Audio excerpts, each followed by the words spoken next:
त्या बापूला उठव जरा, माझ्यासाठी बाजारात पाठव, त्याला 2 किलो ॲपल आणून ठेव, 2 किलो संत्रे आणून ठेव आणि 1-2 डझन केळं. उपवास आहे ना. काय सांगू अहो, माझ्याने राहत नाही, उपवास होत नाही. डॉक्टर म्हणतात उपवास नका करू. होत नाही, होत नसेल तर खावा, उपवासाच्या दिवशी खा तुम्ही, पण उपाशी राहायचं नाही असं डॉक्टरांचं म्हणणं आहे. मग काय बाई, करते मी आपली, खाते जे असेल ते, सांगते सुनबाईला. आणि माझा मुलगा आणि सून खूप माझी काळजी घेतात बरं का. मी सांगेल ते सगळं मला आणून देतात. आणि पिंट्या, पिंट्या, त्या लालाजीचं दुकान उघडं आहे का बघ बरं. थोडा तो त्याच्याकडे तो उपवासाचा चिवडा एकदम झक्कास मिळतो बरं का, तो आणून ठेव. म्हणजे मला बरं आहे, दिवसभर येता जाता खायला, तोंडात टाकायला बरं असतं. एकादशीच्या दिवशी उपवासाचं खायला, उपवासाचं खायचं आणि उपवास करायचा.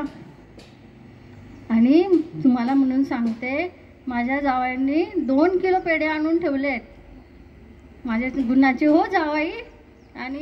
आणि सुनबाईचं तर विचारूच नका. माझी सुनबाई एवढी प्रेमळ आणि इतकी सुगरण आहे ती. तिला मागच्या एकादशीला तिने माझ्यासाठी छान साबुदाण्याचे वडे केले होते. सुनबाई, सुनबाई, इकडे, मागच्या एकादशीला तू जे वडे केले होते ना साबुदाण्याचे, ते कर हो. आता नको, आता नको. आता छान भगर, आमटी, वेपर्स, पापड असं दे मला. आणि फळं आहेतच तोंडी लावायला. ते उपासाची वडे ना संध्याकाळी कर, मस्त वडे काढ, त्यासोबत आमटी पण, चटणी कर, त्यासोबत वेपर्स, पापड, फळं, पेढे असं. रात्री उपासाचा शिरा पण कर बरं का, बदाम काजू घालून. ते बस तेवढं. मला काय लागतं मेलीला, थोडं थोडं खायचं, उपासाचं खायचं. उपासाला किती लागतं, थोडं खायचं आणि देवाचं नाव घ्यायचं. आणि मी की नाही माळ करायची राहिली हो, माझी राहिलीच गड्या, करते मी माळ. विठ्ठल विठ्ठल विठ्ठल विठ्ठल विठ्ठल. का आंबेवाला, सुनबाई, सुनबाई इकडे इकडे. अगं आंबेवाला आलाय, बोलव त्याला. हां, मीच गेली असती घ्यायला, पण अगं माळ करते ना मी, ती राहून जायची.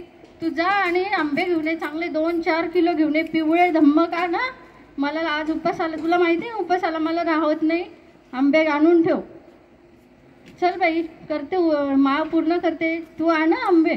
विठ्ठल विठ्ठल विठ्ठल विठ्ठल विठ्ठल. काय चित्त नाही लागत बाई, सगळं ते आंब्यामध्ये.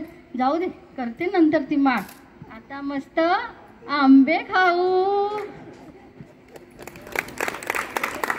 यालाच म्हणतात एकादशी आणि दुप्पट खाय.